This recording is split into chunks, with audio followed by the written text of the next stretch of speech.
We know when it is going to rain, but do we know when God is speaking to us?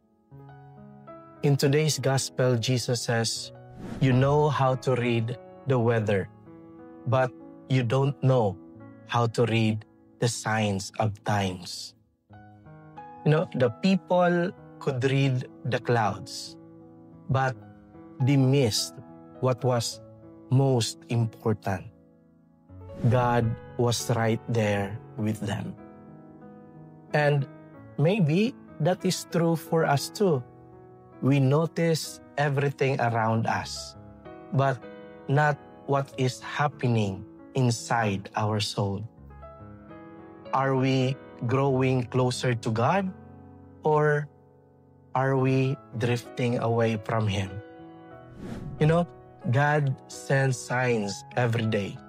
Through people, through struggles, through quiet moments.